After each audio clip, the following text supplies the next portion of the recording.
nous avons donc fini la saisie des métries de ce pavillon.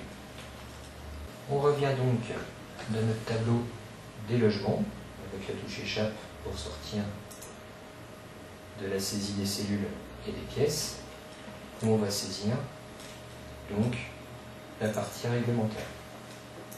On vient placer notre bâtiment en initial et rénové, si toutefois les systèmes ne changent pas.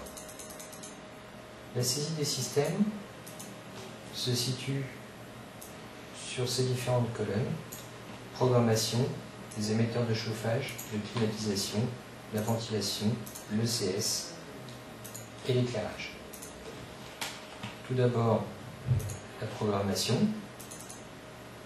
double-clic dans la case, où on choisit le type de programmation. On va partir sur une programmation heure fixe avec contrôle d'ambiance.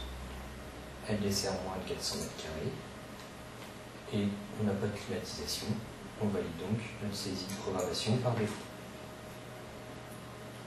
Les émetteurs de chauffage, on va partir ici sur de l'effet joule direct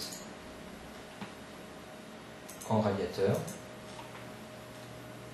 avec une variation par défaut, une régulation terminale avec thermostat intégré et une distribution électrique directe. Nous n'avons pas de climatisation, il faut donc mettre qu'un dans le choix des émetteurs. Pour la ventilation, on va partir sur un système autoréglable classique avec un modèle de caisson à 0,35 watts du mètre cube, une classe d'étanchéité inconnue et pas de modification des débits. Aucune régulation sur les débits de ventilation. Le système d'eau chaude sanitaire. On va faire le choix d'un ballon électrique de 200 litres, donc individuel effet joule, et un ballon de 200 litres, qui est déjà choisi dans la vie.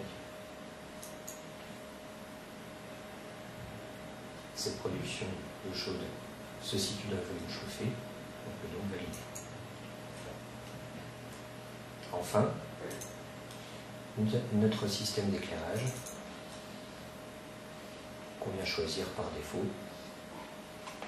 avec les valeurs par défaut des règles THCE. La partie n'ayant pas accès à l'éclairage naturel et les commandes d'éclairage en interrupteur. La partie de saisie est terminée à ce moment-là.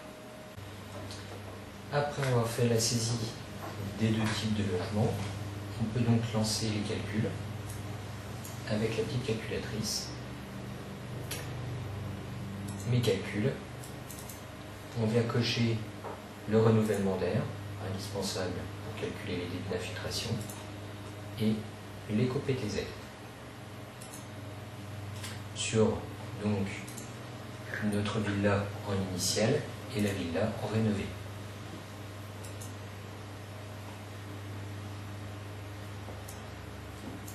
Je vais agrandir cette fenêtre et dans l'onglet résultats,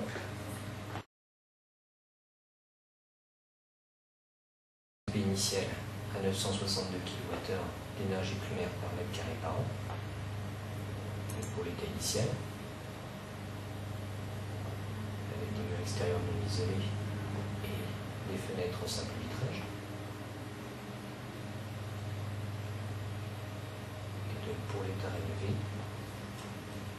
on va avoir une nouvelle consommation apparaître.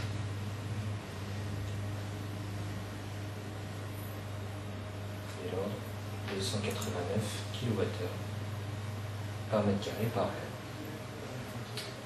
Afin de pouvoir visualiser les résultats de la saisie de l'éco-prêt, vient imprimer les résultats.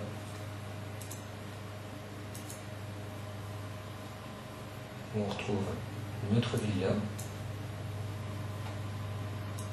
les consommations en chauffage, en eau chaude, en ventilation, en éclairage, le CEP de 189. Donc ce projet peut prétendre à l'éco-Prato 0 selon l'arrêté du 30 mars 2009. La zone géographique, latitude, les coefficients petit a et petit b, et puis le calcul des coprets. On obtient bien un CEP rénové inférieur à 150 fois plus b. Merci de votre attention.